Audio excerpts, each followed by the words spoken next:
Hello everyone. Last time हम लोग ने इसी topic types of equation of lines का पार्ट 1 कंप्लीट किया था और आज हम लोग पार्ट 2 कंटिन्यू करने वाले हैं।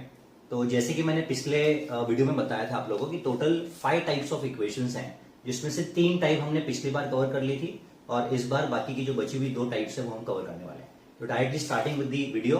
अगर आपने in case first video previous video miss कर दिया है तो उसका लिंक मैंने डिस्क्रिप्शन बॉक्स में दे दिया है, आप जाके पहले वो देख सकते हैं, पहले 3 types, and then you can continue with this video. ठीक है, सो लेट अस स्टार्ट।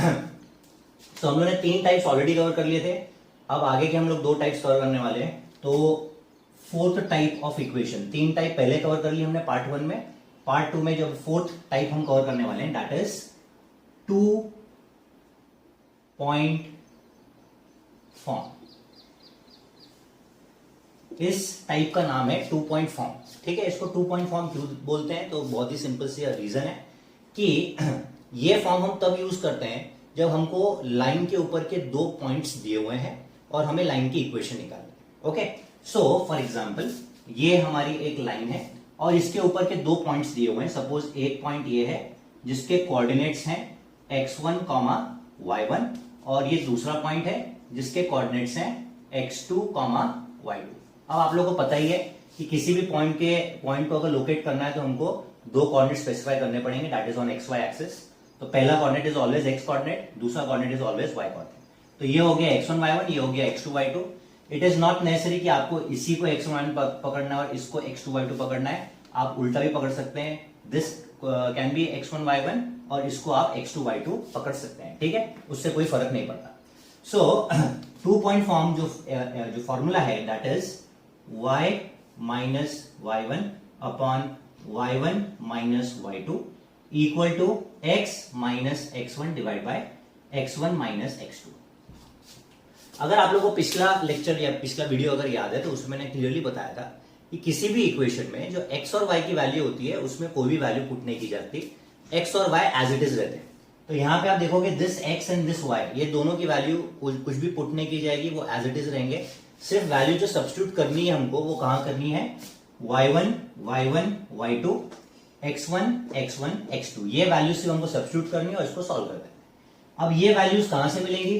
तो सिंपल है, हमको इस क्वेश्चन में 2 पॉइंट्स दिए जाएंगे जिसमें से एक को हमने x1 y1 पकड़ा है और दूसरे को x2 y2 पकड़ा है। यहीं से आपको x1 y1 और x2 y2 की वैल्यूज मिलेगी और वो हमको सिंपली यहाँ पे क्या कर देना है, सब्स्टिट्यूट कर देना है। ठीक है, सो जैसे कि एग्जाम्पल, इसका एग्जाम्पल लेते हैं। हमें 2 पॉइंट्स दिए हैं, तो क्वेश्चन है find the equation of a line which is passing through 2 points. और वो 2 पॉइंट्स क्या है? For example first point is -3, 4 और दूसरा पॉइंट है suppose 1, 7। These are the 2 points. इन दोनों पॉइंट से हमारी लाइन पास हो रही है और हमें उस लाइन का इक्वेशन निकालना है। ठीक है, तो क्या करेंगे, सबसे पहले किसी भी एक पॉइंट को हम x1 और y1 कंसिडर कर लेंगे और दूसरे पॉइंट को हम पकड़ लेंगे x2 y2। उसके बाद हमको सिंपली इस फॉर्म में ये वैल्यू सब्स्टिट्यूट कर देनी है। तो ये क्या हो जाएगा, y माइनस y1 की वैल्यू क्या है, y1 की वैल्यू आपको यहाँ पे 4 दिख रही है, divide by y1 minus y1 की वैल्यू क्या है 4 माइनस y2 की वैल्यू क्या है 7 इक्वल टू x की वैल्यू कुछ नहीं है, मतलब एज इट इज लिख देनी है, माइनस x1 की वैल्यू है -3, तो यहां पे आ जाएगा -3 divide bye x1 minus x1 का वैल्यू है -3 माइनस x2 का वैल्यू है 1। ठीक है, मैं इस तरफ आगे का सॉल्व करता हूं, ये रफ कर देता हूं। सो अब ये इक्वेशन आगे कैसे सिंप्लीफाई होगी, ये हो जाएगा y minus 4 divide by 4 minus 7 is -3 equal to x minus of minus is plus, so ये हो गया x plus 3 divide by -3 minus 1 is -4। ठीक है, ये माइनस और ये माइनस कैंसिल हो जाएगा, 4 आ जाएगा यहां, तो 4 bracket y minus 4 equal to ये 3 चला जाएगा उधर, 3 ब्रैकेट x प्लस 3। इसको ओपन कर लेते हैं, तो हो जाएगा 4y minus 16 is equal to 3x plus 3 9। ये दोनों को वहां शिफ्ट कर देंगे तो ये हो जाएगा 3x माइनस 4y माइनस 16 वहां जाके प्लस हो जाएगा, 16 प्लस ऑलरेडी 9 है, 16 plus 9 is 25 equal to 0। This is your required equation. तो क्वेश्चन क्या था कि find the equation of the line passing through the 2 points. कौन कौन से 2 पॉइंट्स थे? -3,4 एंड 1,7। ऐसे लाइन का इक्वेशन क्या है? 3x - 4y + 25। बस इतना ही है, ठीक है। So this is our type 4। अब हम जाते हैं टाइप 5 पे, which is our last form, ठीक है। अगर आपको ये लिखना है, you can pause the video और आप ये कॉपी कर लीजिए, ठीक है। अब जाते हैं हम लोग टाइप 5 पे, जो कि अपना लास्ट फॉर्म है। ओके, सो टाइप 5 क्या है? टाइप 5 का नाम है नॉर्मल फॉर्म। Normal form. अब ये नॉर्मल का मीनिंग क्या होता है? नॉर्मल का सिंपल सा मीनिंग होता है, it is nothing but perpendicular. Normal किसको बोलते हैं? परपेंडिकुलर को नॉर्मल बोला जाता है, ठीक है। तो सपोज इस लाइन के ऊपर ये लाइन परपेंडिकुलर है, तो इस AB को मैं क्या बोल सकता हूं? AB is nothing but normal. So perpendicular normal एक ही चीज होता है, ओके। अब नॉर्मल फॉर्म का सबसे पहले जो एक्सप्रेशन है, that is the expression is x cos alpha plus y sin alpha equal to p. This is the expression for normal form, ठीक है।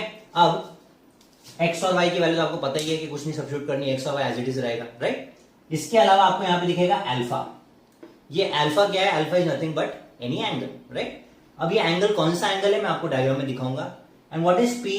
p is the distance. ये भी कौन सा डिस्टेंस है ये भी बताता हूं, ठीक है। तो सपोज करिए कि ये हमारा xy एक्सिस है, ठीक है। दिस इज xy एक्सिस, ये हो गया हमारा x एक्सिस, ये हो गया हमारा y एक्सिस। और यहां पे कोई भी एक लाइन है, पर्टिकुलर लाइन है, सपोज ये वो लाइन है, और मुझे इस लाइन की इक्वेशन निकालनी है।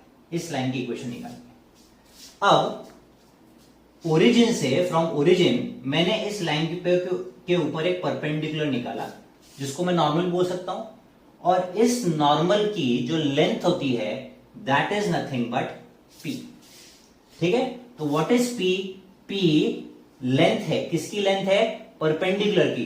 कहां से कहां तक? ओरिजिन से लेके लाइन तक। ओरिजिन से आपको रिक्वायर्ड जो लाइन दी हुई है, गिवन लाइन है, ओरिजिन से आपको गिवन लाइन के ऊपर एक परपेंडिकुलर बनाना है।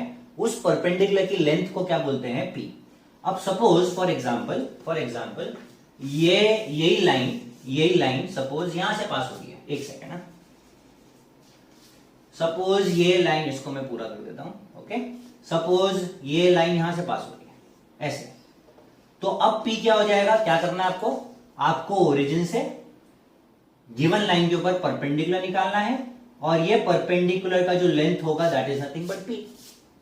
आगे समझ में, तो व्हाट इज p? तो ये हो गया हमारा p। अब अल्फा किसको बोलते हैं तो वो भी बताता हूं आपको, ठीक है। तो वही पहला वाला एग्जांपल ले लेते हैं। ये हो गया हमारा दिस इज द लाइन, यहां से हमने परपेंडिकुलर निकाला, this is our p। Now what is alpha? ये अल्फा क्या है? अल्फा एंगल है। कौन सा एंगल है? वो एंगल है जो कि वही परपेंडिकुलर पॉजिटिव x एक्सिस के साथ बना रहा है। तो this is a perpendicular, positive x axis कहां है? ये पॉजिटिव x एक्सिस, इसके साथ जो एंगल बनाएगा दैट इज अल्फा। ये बहुत इंपॉर्टेंट है। The angle made by the perpendicular with positive direction of x axis. Positive direction से होना चाहिए, मतलब आप ये वाला एंगल नहीं पकड़ सकते, क्योंकि ये angle negative side of x axis से बन रहा है। या आप ये एंगल भी नहीं पकड़ सकते, क्यों? क्योंकि ये एंगल y एक्सिस के साथ बन रहा है। आपको कौन सा लेना है एंगल? आपको वो एंगल लेना है जो कि परपेंडिकुलर और पॉजिटिव x एक्सिस के बीच में बनता है, दैट इज दिस एंगल, ठीक है। यही एंगल होना चाहिए, okay. So this is nothing but normal form. तो अगर ये फॉर्म कब यूज करना है? ऑब्वियसली आपको तब यूज करना है जब परपेंडिकुलर की लेंथ दी हुई है and the angle the perpendicular makes with positive direction of x axis, ये भी दिया हुआ है। ये दोनों चीज अगर आपको दी हुई है तो आप नॉर्मल फॉर्म यूज कर सकते हैं, ठीक है। इसका भी एग्जांपल लेते हैं। तो सपोज करते हैं कि अपने को बोला है कि जो परपेंडिकुलर है इसकी लेंथ इज 2, तो यहां पे हमको p की वैल्यू 2 दी हुई है, और हमें ये बोला है कि ये जो परपेंडिकुलर है पॉजिटिव x एक्सिस के साथ 30 डिग्रीज बना रहा है, तो हमको अल्फा की वैल्यू दी हुई है 30 डिग्रीज। अब आपको सिंपली ये वैल्यूज यहां पुट करके सिंप्लीफाई करना है। तो ये हो जाएगा x cos अल्फा, अल्फा का वैल्यू हो जाएगा 30 प्लस y sin अल्फा, अल्फा का वैल्यू वापस हो जाएगा 30 is equal to P, P का वैल्यू हो जाएगा 2। अब हम लोग यहाँ पे वैल्यूज पुट करेंगे तो x cos 30 की वैल्यू, अब आप लोगों को पता ही होगी cos 30 की value is √3/2 plus y sin 30 की value is half is equal to 2। अब हम क्या करेंगे, क्योंकि हमें फ्रैक्शंस है, फ्रैक्शन को निकालने के लिए, डिनोमिनेटर को निकालने के लिए हम पूरी इक्वेशन को किससे मल्टीप्लाई कर देंगे, 2 से मल्टीप्लाई कर देंगे। तो यहाँ पे हम पूरी इक्वेशन को 2 से मल्टीप्लाई कर रहे हैं। जब यहाँ पे 2 से मल्टीप्लाई करेंगे ये 2 और 2 कैंसिल, सो √3x प्लस यहाँ पे 2 से मल्टीप्लाई करेंगे 2 और 2 कैंसिल, तो सिर्फ y इंटू 1 मतलब y बचेगा इज इक्वल टू यहाँ पे 2 से मल्टीप्लाई करेंगे तो 2 2 हो जाएगा 4। This is your required equation, √3x plus y equal to 4। आगे समझ में, तो काफी सिंपल था ये भी। तो हम लोग ने टोटल कितने टाइप्स पढ़े, 5 टाइप्स ऑफ इक्वेशन पढ़े। एक बार फटाफट हम लोग नाम बोल लेते हैं कौन कौन से टाइप थे। सबसे पहला वाला टाइप था, it was slope intercept form, जिसको y इंटरसेप्ट फॉर्म भी बोला जाता है। उसके बाद हम लोगों ने पढ़ा था स्लोप पॉइंट फॉर्म, जिसमें स्लोप और एक पॉइंट दिया जाता है।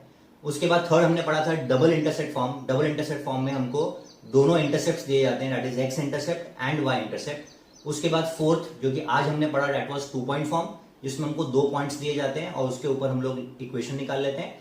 एंड जो फिफ्थ टाइप था वो ये है, दैट इज नॉर्मल फॉर्म। इसी के साथ हमारा ये पूरा कंसेप्ट कवर होता है। ठीक है, नेक्स्ट संडे मैं कोई नया कंसेप्ट लेके आऊंगा। अगर आपको इससे रिलेटेड कोई भी डाउट्स हैं तो कमेंट सेक्शन में डालिए एंड कंसीडर सब्सक्राइबिंग चैनल।